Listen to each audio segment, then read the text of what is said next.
Hi everyone, I'm Sloan from SloanBella.com and I'm back with another channeled celebrity video.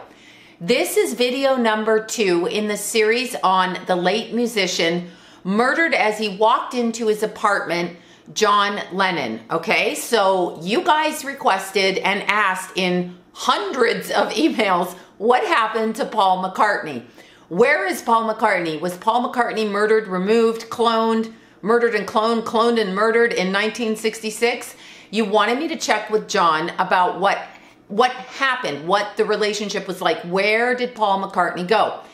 Now, as I said, when I'm channeling somebody, unless they step forward into my energy field, and I wanted to explain this a little bit before I started this reading about channeling, a lot of times you will hear comments, you know, if you really knew the answer, you would say it this way, or how come you said this and this person said this? Okay, understand 100%. I don't give a shit what another psychic says or channeler says or anybody says. This is my personal expression doing the work that I do and have done for over 35 years. This is the work, and the way in which I do this work is the way that I do it. It's the way that my body harnesses the energy. It's just how it is. If you look at people in the intuitive community and you look at the real psychics, the real mediums, the real empaths, you will understand that the way that they get their information is in combination with the way and type of body genetics that they have.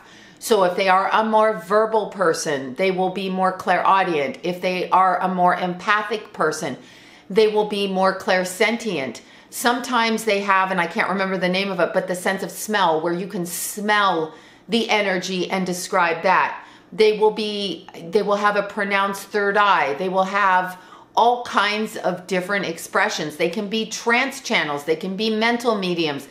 They can be sensitives when they walk in a room and they absorb the energy and they just know what happens. Claircognizance, they can walk in and they can just say, this is what happened. So when you are looking at people in this profession, you have to understand, number one, that they have their own unique skill and it cannot be duplicated, and people who try to duplicate it are not authentic. Because authentically, when you watch a child that's a medium or a channeler or an intuitive, channeling and mediumship is the same thing, really. It's connecting to the energy. The way that, what I was saying is, when you watch a child do this and you watch them naturally at age 2 and 3, it's very second nature to them, and it comes through the way that they express themselves with their expressions and their personalities. And if they are a quiet visual child, they will draw it for you. If they are a loud gregarious child, they'll run around like this screaming and you'll be like, what happened? It's like that. So there is no right or wrong. That's why I do this work, because it is my artistic expression on the energies around people and circumstances and situations that I feel. It's a way to express myself. It's not right or wrong. It just is. Now I'm talking like John Lennon, right? He's just saying, be happy. It's the same thing. I'm trying to, I felt like explaining that. Now I understand that it's him coming through me, explaining through me how he felt with his music at the end of his life. This is what he was saying. This is why he was murdered, because he wanted to break away from the game, the system. Now he's going right into the situation with Paul McCartney. He's going right into your questions about whether Paul McCartney was murdered and cloned or murdered.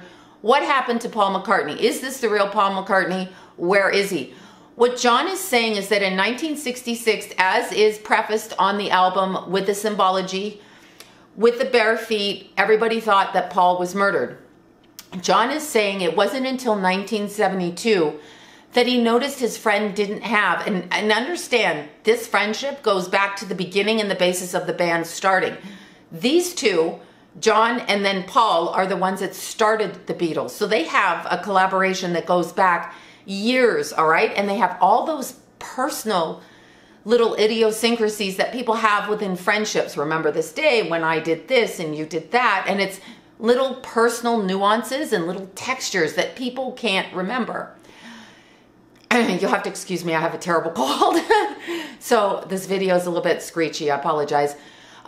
So John is talking about these nuances, and he's talking about in 1972 when he had a conversation with Paul, and he was like, you don't remember that? And he said that's when the dominoes started to fall for him. Those are the words he's using. He's pushing a domino in my mind, and it's just going like this down. It's just going down a hallway. He's following them to the end of the hallway. Look, there he is. He's making the camera. As I was saying, he's making the camera cloudy. He loves to come in. I wasn't doing anything. I just had to stop it and refocus it. Even though I've gotten over my focusing issues, he decided he would step right in front of me. And that's when you saw the camera go kind of boom like this. And I got up, turned it off, turned it on. Anyway, John is saying that he's watching the dominoes fall, the effects of these games, these dominoes falling, and he's going down that pathway. He's telling me that there are two roads. There's Paul's road, which is on the feminine side, and there's John's road, which is on the masculine side. John is a warrior. This is what he's saying. I had a warrior spirit. I fought. I fought tooth and nail. I didn't understand what I was fighting against. This is what he's saying. Okay, he's telling me to take a breath. All right, here we go. Okay, so what he's saying is when he was younger, when the band started, when he and Paul got acquainted, at that moment, the moment of creating this energy, each of them picked a side with which to play on. He's using the word play and saying it was a game. Paul was here, John was here. Left side feminine, right side masculine. They were playing the game. The two of them agreed to play the game. Now, he looks at me and he kind of chuckles because he knows that I love Ringo Starr. I always love the drummers, okay? The drummers are my thing. He's like, Ringo wasn't playing the game. Ringo didn't play the game. Ringo didn't play the game. Ringo came along, but was peripheral to what was going on. George Harrison played the game. I don't know what game we're playing here, but three of them were playing the game and Ringo was kind of detached and over there. So I'm seeing Paul here and I'm seeing John here. And I'm seeing these two roads. These two roads. Now, I started to think about this morning when I was running. The roads less traveled. The road less traveled. John is coming through and saying to me that although they took two separate roads with separate caveats into separate experiences and separate adventures, both those roads brought the game full circle. And he's calling it a game. He's saying that when he was murdered, he didn't want to play that game anymore. He wanted to be who his soul was. There is hands in prayer, which I will see often during these readings. There is a recognition that what he was doing in the game in which he'd agreed to play was not necessarily the game he wanted to play. He wanted to be authentic. Now, John Lennon has a reputation, and he's saying again, call me John, but John Lennon, I can't help it, has a reputation of being extremely authentic. He is an authentic person.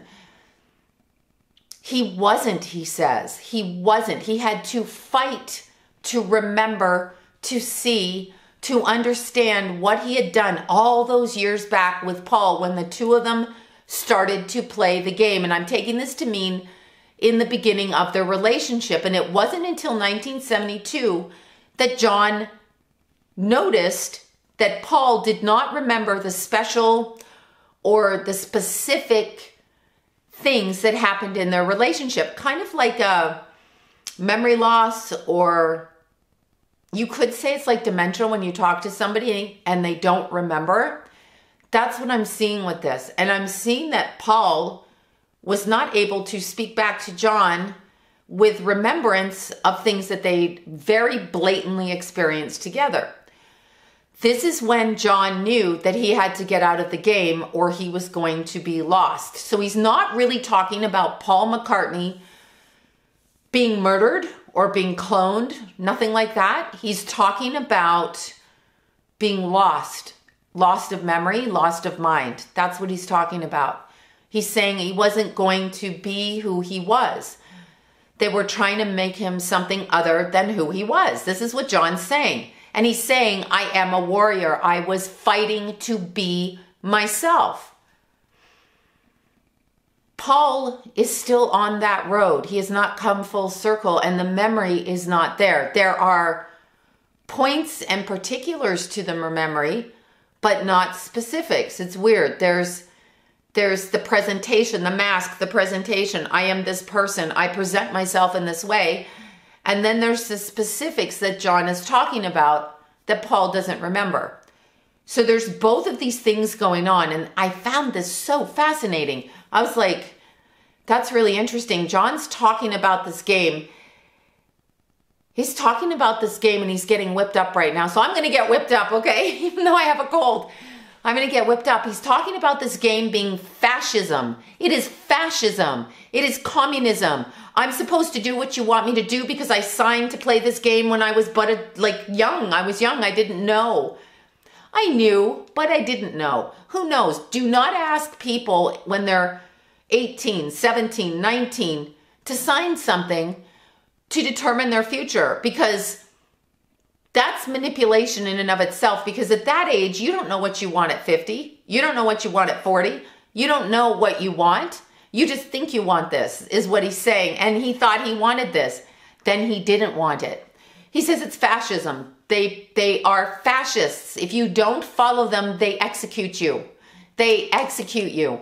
And they blame it on other people. He's talking about like signing away his authenticity, the texture, the clarity, all of this. He's talking about signing away who John Lennon was on a core soul level. Who was John Lennon? This is what he says. He says, call him John again. I'm sorry, I can't have it. It's like a joke now in my head with him. I want to call him Mr. Lennon. He wants me to call him John. He was peaceful. He was aggressive. He is a warrior. In this life, he's saying, I chose to come in to be seen. I gave up myself so I couldn't be seen. I wasn't seen. You didn't see me. He's talking about not seeing Paul clearly. That's where the murder references come from. You're not seeing Paul clearly. That's what's happening. Really kind of like specific about that. Really, it's wisdom, he's saying. It's wisdom. You give up this to be this, which isn't really who you are. And if you stay grounded in who you are, you will be seen as you truly are, which is what he was trying to accomplish. He is saying that Paul has lost himself. That's what he's saying. Paul has stepped outside. Now I'm asking, as he's telling me that, what that means. Paul is seen the way they want him to be seen. The fascists have an agenda. He keeps using the word fascist. I myself find that to be a beautiful word with people who are control freaks, narcissists, psychopaths. I love to call them all fascists. Basically the whole American government on a whole. But he's saying the fascists control, and they don't want you to be seen in your authentic truth and light. They don't want you to be seen. So I'm saying, what do you mean Paul has stepped to the side? And what he's showing me is when they started playing the game, Paul and John stepped to the side. So how he's showing me this is he's showing me, okay, I'm wearing goggles like this, and I'm looking through the goggles, and it looks like there's a long hallway. And the hallway is an extension of me. So I'm seeing the side of my face down the hallway through the goggles, basically. So I can see this shadow and texture. I see it down here, and then I see myself down here. As I stand there, I am aware that I'm here. I am standing there, but I am here. As I stand there, I turn around, I look back through the goggles, and I switched positions. So I am now looking back at myself, and I am seeing that myself from myself is not myself, is what he's saying. I am seeing that the self that was me, that started off as me before I went down the tunnel and agreed to this, is now being moved energetically by some other force as I watch it in reverse through the goggles, and there's nothing I can do. John is saying the same thing went for him, but he is a fighter. He is a warrior. He is a person who fights, who won't put up with stuff. He is a fighter, basically. And he is saying, I fought to bring myself back into myself. And when I did, they killed me. The fascists murder me. He's talking about Mark David Chapman, and he's talking about him being mind controlled. That's what happened. That kid, that guy, that person didn't even and had no say-so over his life. Now, I don't know whether his mother knew that when she put him into this program that he was going to end up being who he was, or if she just thought it would help him because he was a quirky kid. So he came in as a quirky person.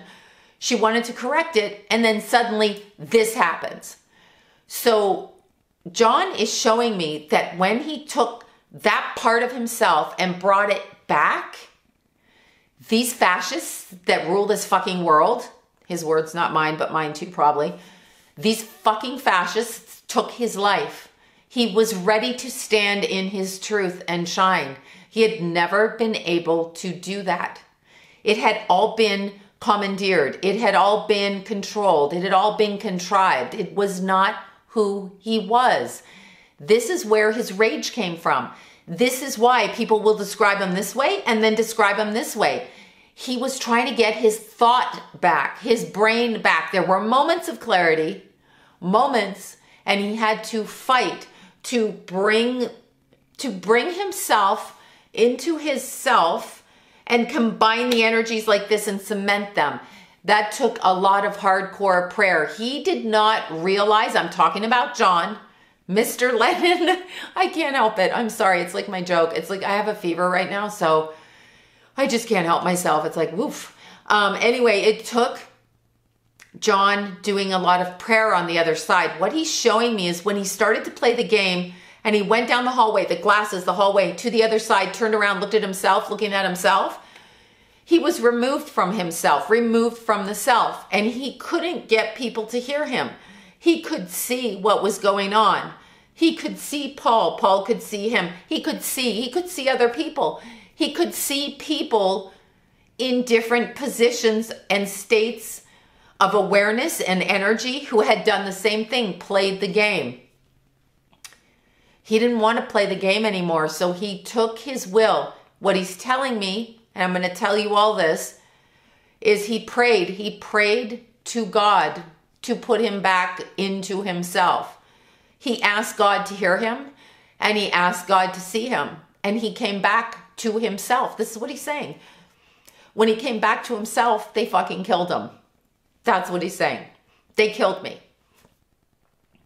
That's really sad because it's happy and it's sad in a way, because by asking God to forgive what he'd done or to help him out, he was forgiven. And therefore, when he crossed over, he was illuminated. Paul has not seen himself within himself. So there's two separate Pauls. That's what y'all are feeling. Two separate Pauls. Has stepped outside of himself and cannot get back to himself. He has lost himself. Sounds crazy.